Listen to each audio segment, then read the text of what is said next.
25º domingo do tempo comum.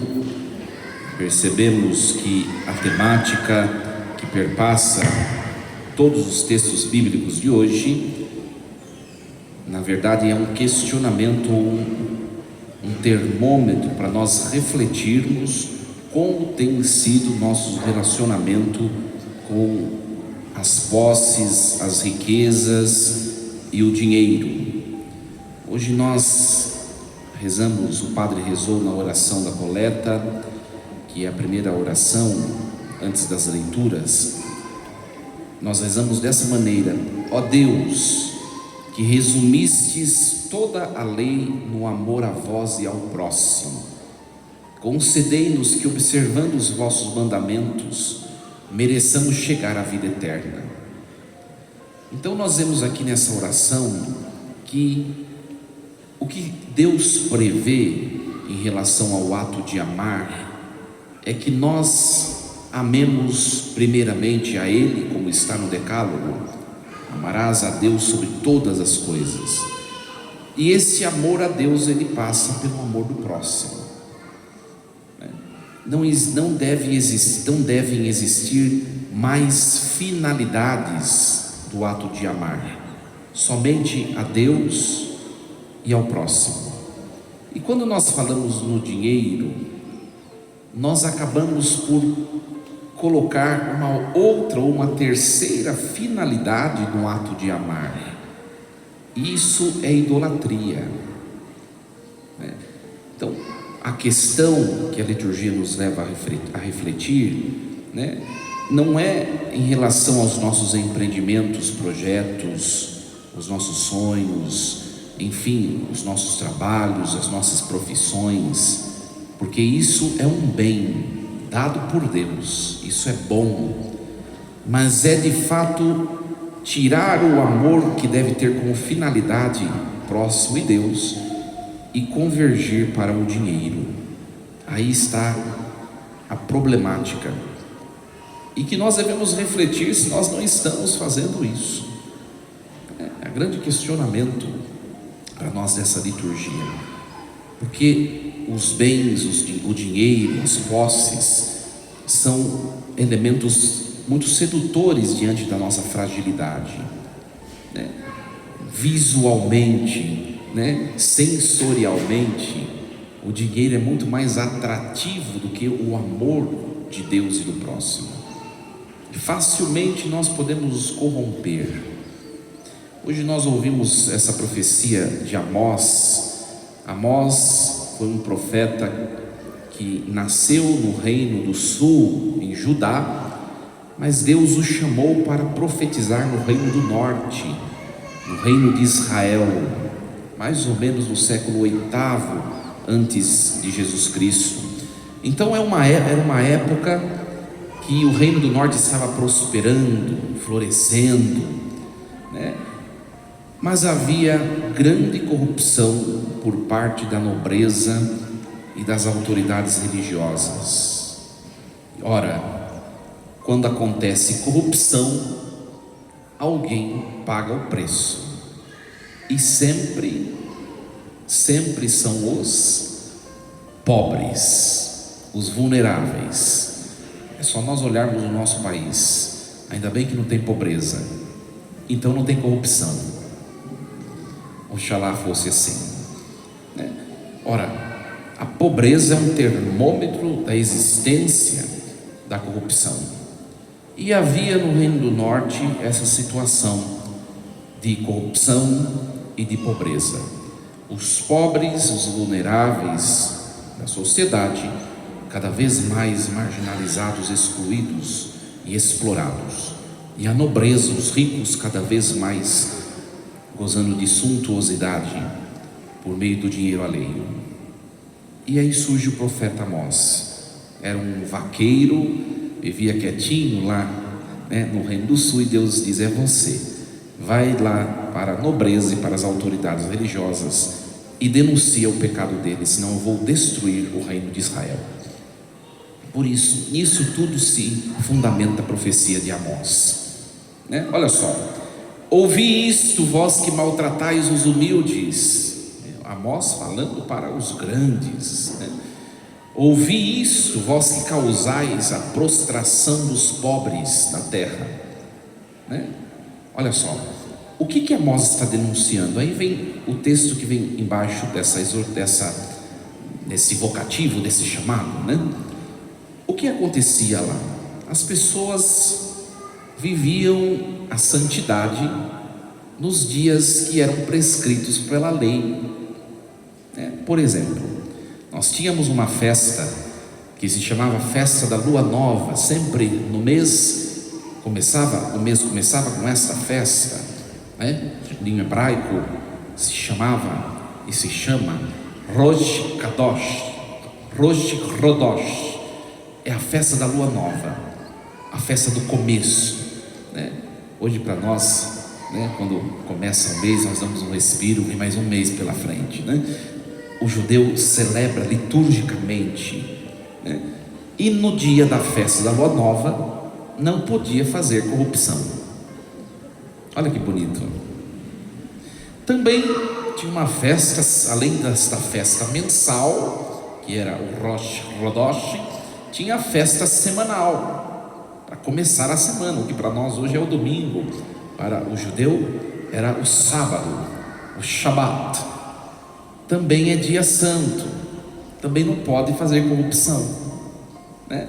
Então eu tenho que agendar a minha corrupção de de domingo para o judeu até sexta-feira, e tem que fazer bem feito para dar tempo. No sábado a gente vai rezar, né? A gente vai rezar e a gente vive a santidade. Olha só, olha o que diz Amós: vós que andais dizendo, quando passará a lua nova para vendermos bem a mercadoria? Quando passará o sábado para darmos pronta saída ao trigo, para diminuirmos medidas, ou seja, cobrava o mesmo valor das mercadorias dos pobres e diminuía o produto? Quando passará os sábados para aumentarmos os pesos, que é o contrário, né? Diminuía o preço para iludir e aumentava o peso, né? Quando vai passar o sábado para nós barganharmos, negociarmos com os pobres por um par de sandálias, né? O que muitos políticos fazem, distribuindo cestas básicas para comprar voto, não é? E aí Amós diz assim: olha só, também tem, quando passará o sábado para nós vendermos o refúgio do trigo? A nobreza usufruía da parte mais nobre da colheita, e os pobres o refúgio, o resto, né? E Amós diz assim, Deus dizendo por ele: nunca mais esquecerei o que eles fizeram. E de fato Deus não esqueceu. Depois nós vamos ver no desenrolar da história que o reino do norte vai ser invadido pela Assíria e vai ser destruído. E não é culpa de Deus, é culpa do pecado social. Então, minha gente, nós vemos isso na nossa vida social também. Nós colhemos o que nós plantamos, nós pagamos o preço daquilo, das nossas escolhas. Por isso precisa escolher bem, não é? E para nossa reflexão também, porque pode acontecer o mesmo junto de nós, vivermos a religião, adaptarmos a religião à centralidade da nossa vida, que pode estar sendo o dinheiro. Então, de segunda a sábado, eu busco servir ao Deus dinheiro, e no domingo eu dou uma passadinha na paróquia Bom Pastor para aliviar a consciência. Pode acontecer, né? A retidão, a honestidade, o equilíbrio, né? Hoje nós ouvimos esse evangelho, que é uma parábola que Jesus conta, vai falar da palavra esforço, mas na verdade é traduzido errado. A palavra é prudência. O que é a virtude da prudência? A prudência é a virtude que me capacita a distribuir os bens de maneira correta, não colocar uma coisa no lugar de outra, e nós fazemos muitas vezes, né? Olha só a historinha que Jesus conta.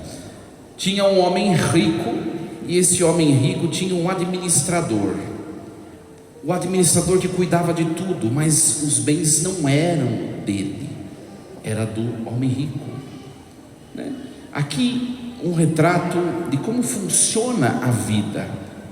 Tudo que nós temos, somos, possuímos, pode até ter sido consequência do nosso pequeno esforço, mas se nós olharmos bem honestamente, tudo vem de Deus, tudo. Por isso que Jesus, ele chama qualquer dinheiro de dinheiro injusto. Por quê?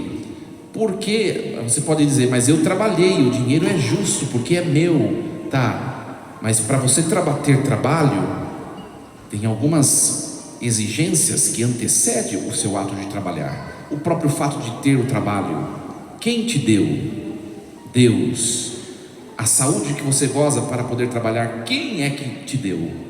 Deus. Então nós vamos percebendo que nós podemos ter muitas coisas, mas no fundo nada nos pertence. Nada nos pertence. Por isso que todo o dinheiro, né, de que gozamos ou utilizamos é pertencente a Deus, e nós usamos tudo para nós. Por isso é injusto, né? E aí o que acontece aqui? O homem, o patrão, ou o homem rico, chamou o administrador e perguntou a ele: o que estou escutando sobre você? O que estão falando? Aqui já refere, teologicamente nos aponta, né, anagogicamente, que haverá uma prestação de contas de todo ser humano, da administração daquilo que Deus nos deu, né? E aí o homem rico percebe que esse administrador está corrompido, corrupto, ou seja, esbanjou os bens que não lhe pertenciam de maneira desordenada. Por isso ele vai tirar a administração deste homem. Hoje nós diríamos, o patrão está demitiu o funcionário e ele está cumprindo agora o aviso prévio. Quando ele está cumprindo o aviso prévio, ele já está pensando: o que eu vou fazer agora, porque eu não tenho mais condições de arrumar outro emprego, de cavar não tenho forças, de mendigar tenho vergonha. E aí ele tem uma ideia: eu vou chamar todos aqueles que devem para o meu patrão e vou diminuir a dívida deles. E chamou um, devia 100 barris de óleo, e disse: escreve aí 50. O outro devia 100 medidas de trigo, escreve aí 80. Ou seja, ele usou de esperteza, porque agora ele vai ter alguém que provavelmente vai recebê-lo, está devendo, né? Está devendo favor. E Jesus elogia esse administrador infiel, não pela corrupção, que é imoral, mas o lecionário traduz por esperteza, o que está no original grego escrito prudência, né? A prudência espiritual. No grego o termo é frônimos, né? Prudência. Ou seja, ele usou, dispôs a oportunidade que ele tinha no momento certo, usou para a finalidade certa.